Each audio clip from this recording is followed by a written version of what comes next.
Γεια σας και καλώς ήλθατε σε ένα ακόμη βίντεο. Σήμερα δεν είμαι μόνη μου, σήμερα έχω μία καλεσμένη από την Ελλάδα. Να σας συστήσω την Ουρανία. Καλησπέρα Ουρανία. Καλησπέρα και από την Αθήνα. Χαίρομαι που είμαι μαζί σας σήμερα. Εμείς χαιρόμαστε που σε έχουμε εδώ πέρα. Είμαστε φίλοι και συνεργάτες ταυτόχρονα, γιατί μαζί με την Ουρανία θα κάνουμε το ταξίδι στην Ελλάδα. Θα σας πούμε και περισσότερες πληροφορίες σε αυτό το βίντεο για αυτό το ταξίδι που θα οργανώσουμε μαζί στην Ελλάδα. Οπότε ας ξεκινήσουμε με το να σε γνωρίσει και ο κόσμος Ουρανία. Αρχικά να μας πεις με τι ασχολείσαι. Πρώτα απ' όλα θέλω να σου πω, Γιούλη, ότι κάθε εβδομάδα και εγώ παρακολουθώ τα βίντεο που ανεβάζεις και μου αρέσει πάρα πολύ. Οπότε μου φαίνεται πολύ περίεργο να είμαι μαζί σου κάνοντας ένα βίντεο. Αλλά είναι πολύ όμορφο. Σε ευχαριστώ για την πρόσκληση και χαίρομαι πάρα πολύ.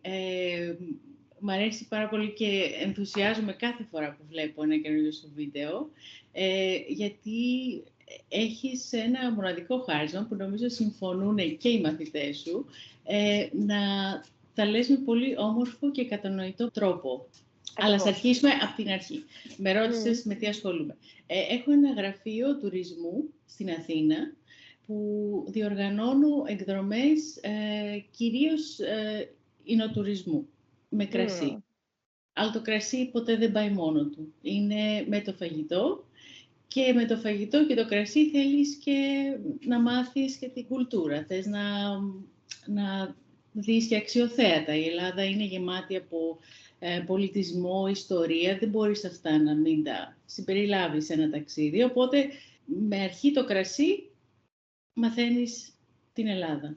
Και αυτό, Ουρανία, θα είναι και ένα κομμάτι από το ταξίδι που θα οργανώσουμε μαζί. Θα πάμε να δούμε έναν αμπελώνα. Σωστά. Και βέβαια, και εκεί ναι. φτιάχνουν τα κρασιά. Μαζί και με άλλες, με περισσότερες δραστηριότητες, δεν θα κάνουμε μόνο κρασιά. Θα έχουμε μέσα και μαγειρική, θα μαγειρέψουμε όλοι μαζί. Θα πάμε να δούμε θέατρο. Αρχαίο ελληνικό θέατρο. Δράμα. Στην Επίδαυρο. Ναι. Νομίζω ο στόχος που έχουμε με την Ουρανία για αυτό το ταξίδι είναι να γνωρίσουν οι μαθητές την Ελλάδα από μέσα. Και να δημιουργήσουν αναμνήσεις από την Ελλάδα. Δεν είναι μόνο γράφω στο τετράδιο τα ελληνικά και προσπαθώ να τα θυμηθώ. Θα σου μείνουνε. Θες δεν θες. Δούλευα και σε ένα ταξιδιωτικό γραφείο εισερχόμενου τουρισμού που ήταν φοιτητές κλασικών σπουδών από την Αμερική. Και επειδή ακριβώς ήμουν στο γραφείο, ετοίμαζα τα ταξίδια τους. Πήγαινα σαν συνοδεία σε εκδρομές. Και εγώ έμαθα για την Ελλάδα. Κατάλαβα πόσο πλούσια και βαθιά είναι η παράδοσή μας. Και επίσης έμαθα πόσο πιο πολλοί μαθητές που έρχονται στην Ελλάδα για κλασικές σπουδές προξετρελαινόντουσαν με την Ελλάδα του τώρα. Οπότε μαθαίνανε πάρα πολλά πράγματα, ακριβώς πηγαίνοντας να πάρουν στο περίπτερο κάρτες για το τηλέφωνο. Ναι. Και πέραν νερό. Και αυτό η καθημερινή τριβή φεύγανε και νιώθανε μέρος της ελληνικής ζωής. Δηλαδή μετά από 3 μέρες σε βλέπανε και σου λέγανε καλημέρα. Ναι. Δεν λέγανε hello ή good morning. Ήταν το καλημέρα. Και προσπαθούσαν να χρησιμοποιήσουν οτιδήποτε, γιατί μαθαίναν και από τον οδηγό του λεωφορείου, από τους ανθρώπους στο ξενοδοχείο, στη βόλτα, στο εστιατόριο. Μετά θέλεις να αρχίσεις να μιλάς πιο πολύ, οπότε έλεγες, το λέω σωστά, πώς το λες, γίγαντες, Και αγγέλνανε μετά στα ελληνικά, ενώ δεν χρειαζόταν, δεν ήταν μέρος του μαθήματος, αλλά σε κάνει, σε προδιαθέτει αυτό. Ναι. Και γι' αυτό και σκέφτηκα τους μαθητές σου και εσένα, γιατί θα ήταν μια πιο και ευχάριστο, γιατί πας διακοπές, αλλά παράλληλα μαθαίνεις και πιο και σου μένουνε. Ακριβώς. Και από τη δική μου εμπειρία, το επίπεδό μου ανέβηκε όταν μετακόμισα εδώ στην Αγγλία. Όταν ήρθα εδώ λοιπόν τον πρώτο καιρό, ένιωσα λες και κάτι άλλαξε μέσα μου. Ας πούμε την πρώτη εβδομάδα είχα ήδη δει διαφορά ακόμα και στην προφορά μου. Δηλαδή στον τρόπο που μιλούσα. Πριν μιλούσα ελληνοαγγλικά. Ακούς τους τόνους, ακούς Ακριβώς. το context, Ναι. ακούς και καταλαβαίνεις πού εσύ θα αρχίσεις να μιλάς. Πού θα αρχίσεις και εσύ να λες πράγματα. Και να σου πω την αλήθεια, ήταν κάτι που ίσως να το είχα κι εγώ ανάγκη τότε. Δηλαδή να έχω κάποιον δίπλα μου, ο οποίος είναι φυσικός ομιλητής της γλώσσας ή κάποιος δάσκαλος, θα είχα κάνει πολύ μεγαλύτερη πρόοδο από αυτό που προσπαθούσα μόνη μου, ας πούμε, να πετύχω.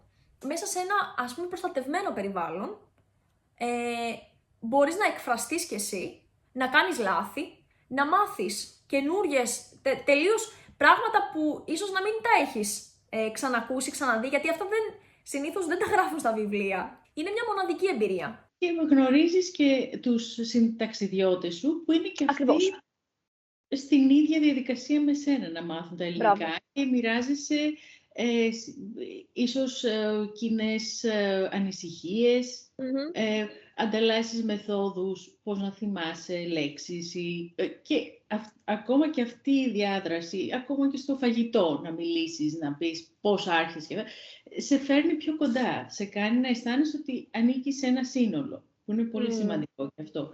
Και επίσης σε μια έτσι οργανωμένη εκδρομή δεν χρειάζεται να ασχολείσαι καθόλου με τα logistics, δηλαδή Ακριβώς. να οδηγήσεις, που θα φας.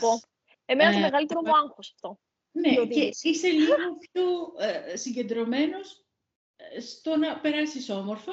Ακριβώς. Και να μιλήσεις και να ζήσεις τη στιγμή. Να ζήσεις τη στιγμή, να μιλήσεις.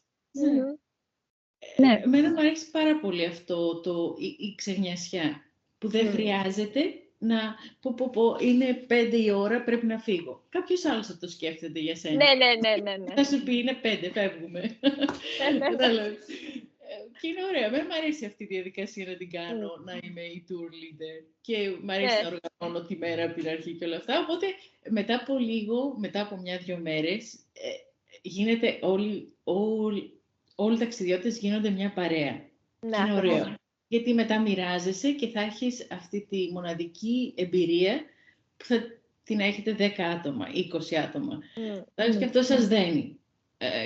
Γίνονται φιλίες, θα συνεχίσουν να μιλάνε μεταξύ τους και είναι πάρα πολύ όμορφο αυτό. Ναι. Συμφωνώ, Ουρανία μου. Το ταξίδι λοιπόν θα ξεκινήσει από την Αθήνα και θα κατεβούμε μέχρι και τη Σπάρτη. Βασικά τις δύο πιο σημαντικές πόλεις της αρχαιότητας στην Ελλάδα. Αθήνα και Σπάρτη. Από όλα αυτά τα μέρη που θα πάμε, εσένα ποιο είναι το αγαπημένο σου? Δεν μπορώ να μην πω το Ναύπλιο. Το Ναύπλιο είναι πολύ όμορφο. Είναι η πρώτη πρωτεύουσα της Ελλάδος, αφού απελευθερώθηκε από την Οθωμανική Αυτοκρατορία το 1890. Έχει μια ιστορικότητα, έχει ζήσει, θα το δούνε και οι μαθητές, ότι είναι καλοζωισμένο μέρος. Δηλαδή έχει πολλές ιστορίες γύρω-γύρω, έχει πολύ όμορφα κτίρια, έχει κάστρο, έχει ωραία θάλασσα και είναι σε ωραία στρατηγικά περιοχή. Κοντά είναι πάρα πολύ μεγάλοι και αμπελώνες στην Εμαία, αλλά πολλοί ελαιώνες, βγάζει καταπληκτικό ελαιόλαδο η περιοχή. Έχει πορτοκαλαιώνες που θα δοκιμάσουν τα πιο γλυκά. Εγώ τους λέω ότι είναι η Φλόριντα της Ελλάδος. Και στη Σπάρτη, αλλά και εκεί στο Άργος. Βγάζει καταπληκτικά εσπεριδοειδή και έχουν και το λεμονοδάσος. Το έχεις ακούσει? Δεν το έχω ακούσει. Ναι, είναι απέναντι από τον Πόρο που είναι μόνο λεμονιές. Και τα λεμόνια είναι τόσο διαφορετικά και συνήθως σε κερνάνε στο Ναύπλιο λεμονάδες. Χειροποίητες, σπιτικές λεμονάδες. Γιατί όλοι έχουν κάποιο κομμάτι, ένα στρέμμα, οτιδήποτε, από αυτό το συγκεκριμένο λεμονοδάσος το λένε. Το θεωρώ πολύ έτσι παραμυθένιο λεμονοδάσος. Είναι. Οπότε είναι πολύ πλούσια η περιοχή. Και νομίζω θα περάσουμε ωραία. Εκεί θα μαγειρέψουμε. Εκεί θα δοκιμάσουμε ελαιόλαδο. Και αν σκεφτείς ότι είναι μόνο σχεδόν 2 ώρες, να μην σου πω, 1,5 ώρα από την Αθήνα. Ναι. Είναι και πολύ ωραίο μέρος για Σαββατοκύριακο. Αν κάποιος μετά θέλει να έρθει. Ναι. Άλλη μια ερώτηση βασικά που έχω για εσένα, Ουρανία, γιατί αυτή την ερώτηση την έχω ακούσει από όλους όσους θέλουν να επισκεφτούν την Ελλάδα, είναι ποια είναι η καλύτερη εποχή να πας στην Ελλάδα. Ποια είναι η καλύτερη εποχή να επισκεφτείς την Ελλάδα. Για μένα έχει να κάνει με το κλίμα πιο πολύ και με τη ζέστη. Γιατί άμα σε ενοχλεί η ζέστη πολύ, στην Ελλάδα τα τελευταία χρόνια φτάνει μέχρι και 45 βαθμούς. Οπότε άμα δεν αντέχεις και είσαι λίγο πιο ευαίσθητος, καλό είναι να αποφεύγεις τον Ιούλιο και τον Αύγουστο. Μάιος είναι μια πολύ καλή εποχή, είναι η Άνοιξη, όλα είναι ανθισμένα, μυρωδιές παντού. Ήλιο έχουμε πάντα σχεδόν, Ναι. αλλά είναι άλλη, βγαίνει από τη λύθη του χειμώνα. Ιούνιος, και μετά θα πήγαινα φθινόπωρο. Ναι. Σεπτέμβριο, Οκτώβριο, ακόμα και Νοέμβριο έχει καλό καιρό. Ιδίως από τη μέση και κάτω, δηλαδή από Θεσσαλία μέχρι κάτω, καλά, Κρήτη, μέχρι το Νοέμβριο όλοι είναι στη θάλασσα. Ναι, και είναι και καλύτερη η θάλασσα νομίζω το φθινόπωρο, γιατί έχει ζεστάνει από το καλοκαίρι. Έχουν ζεστάνει τα νερά, δεν είναι έτσι αυτά τα παγωμένα, ξέρεις, στην αρχή του... Νομίζω το πρώτο μπάνιο, δεν ξέρω πότε κάνεις εσύ το πρώτο μπάνιο, αλλά εμείς το πρώτο μπάνιο το κάνουμε πρωτομαγιά. Το πρώτο μπάνιο είναι, παθαίνω να κοπεί καρδιάς εγώ μόλις μπαίνω στη θάλασσα από το κρύο. Η καλύτερη εποχή είναι μετά τον Αύγουστο. Ας πούμε τέλη Αυγούστου και αρχές Σεπτεμβρίου. Ναι. Και τότε ανοίγουν και τα σχολεία, Ιούλη, οπότε όλα τα παιδάκια έχουν γυρίσει. Πρέπει και λιγότερη βαβούρα. Έχει λιγότερη βαβούρα. Και λιγότερη φασαρία, γιατί είναι και οικογένειες, δεν είναι μόνο τα παιδάκια, ξέρεις, όλοι φεύγουν, οπότε είναι πιο άνετα να ταξιδεύεις σαν επισκέπτης στην Ελλάδα. Ουρανία, μου σε ευχαριστώ πάρα πολύ για αυτήν την συνέντευξη. Ήταν πάρα πολύ όμορφη κουβέντα. Πάντα έχουμε όμορφες κουβέντες μεταξύ μας. Γιούλη, και εγώ σε ευχαριστώ. Εύχομαι καλή πρόοδο σε όλους τους μαθητές σου και σε όλους που μαθαίνουν ελληνικά.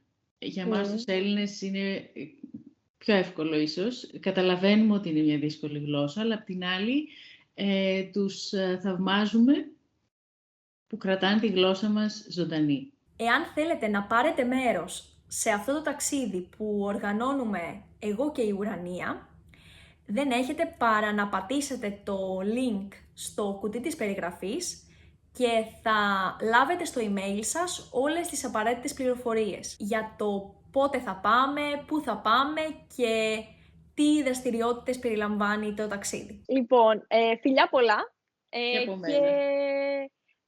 τα λέμε στο επόμενο βίντεο και με κάποιους από εσάς θα τα πούμε και από κοντά. Ωραία. Καλή συνέχεια. Επίσης, και από μένα πολλά φιλιά. Καλημέρα, γεια.